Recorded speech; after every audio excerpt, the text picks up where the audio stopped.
Chapter ચાલુ થઈ જાય કે વોટ ઇઝ કોગ્નેટિવ બાયસીસ. તો એ બી જાણવું પડે. એક સાયકોલોજી જ છે કે ભાઈ કોગ્નેટિવ બાયસીસ છે એ આપણે એક ડેવલપ થાય છે અને એને કન્ઝર્વ બી કરી શકાય છે, ડેવલપ બી કરી શકાય છે. તો એ કોગ્નેટિવ બાયસીસ છે એ હાર્ટની આની અંદર રિપ્રેઝેન્ટ થાય છે અને તો જ આપણે કામ કરી શકીએ, બાકી કોઈ કંઈ કામ કરી શકે નહીં.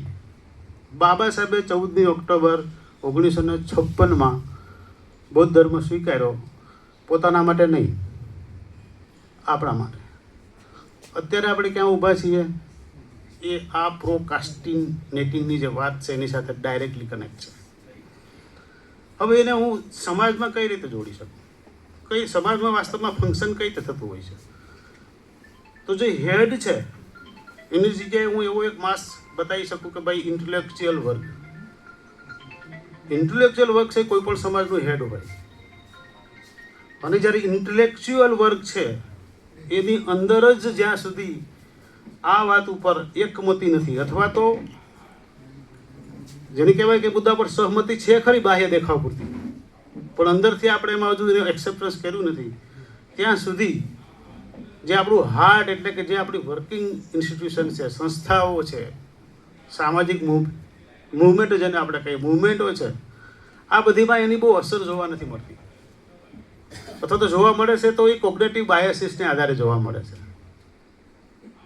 અને એટલા જ માટે તો આપણે બહુ જ્યારે સમાજમાં જ્યારે ખબર પડે છે કે બાબા સાહેબના નામે પણ બુદ્ધિઝમનો વિરોધ કરી શકાય છે અને બહુ બધા લોકો કરે છે. હવે એ કઈ રીતે કરે છે એ આ કોગ્નેટિવ બાયસીસની વાત છે.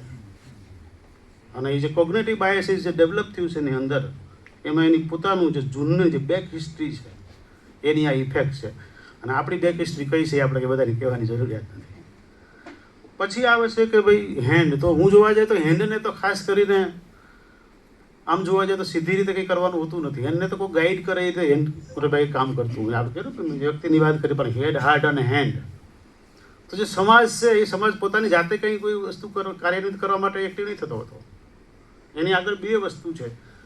મેં કીધું એક તો પહેલાં કે ઓર્ગેનાઇઝેશન્સ છે, અથવા તો એવા સોશિયલ સર્વિસ કરવાવાળા લોકોનું એક જૂથ છે, અને એની ઉપર ઇન્ટેલેક્ચ્યુઅલ લેવલ છે.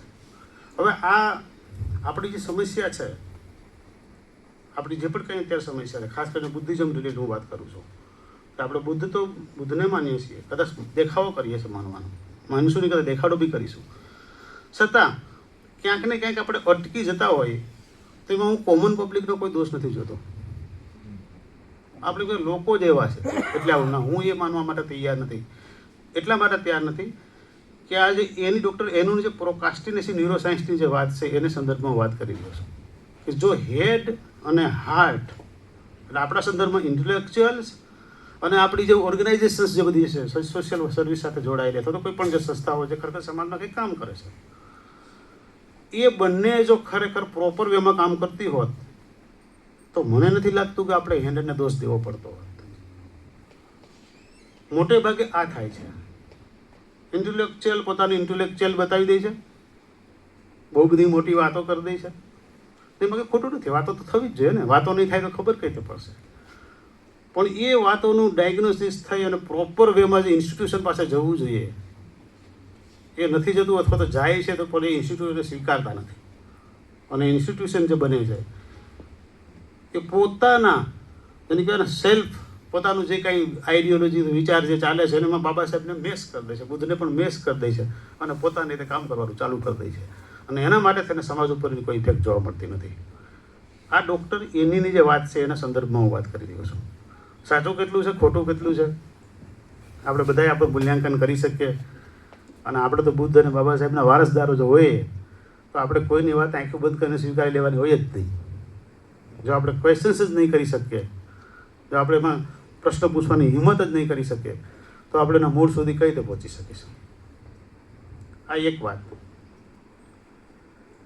હવે આપણે જ્યારે વાત કરીએ બાબા સાહેબની વાત કરીએ એટલે આપણે એવું લાગે કે બાબા સાહેબને તો બસ બહુ જ્ઞાની વ્યક્તિ હતા અને આપણા ઉપર ઉપકાર કરી દીધો અને બૌદ્ધ ધર્મ સ્વીકારી લીધો અને આપણે આપી દીધો. બસ એટલી સ્મોલ હિસ્ટ્રી આપણે માનીએ છીએ. મને એમ લાગે છે કે બાબા સાહેબનું પોતાના જીવનને જો ખરેખર સમજવું હોય એ અર્થમાં કે બાબા સાહેબ બુદ્ધ ધર્મ સુધી કઈ રીતે પહોંચ્યા, બીજે કેમ રોકાઈ કેમ નહીં ગયા, અટવાઈ કેમ ન ગયા, બીજામાં ડાયવર્ટ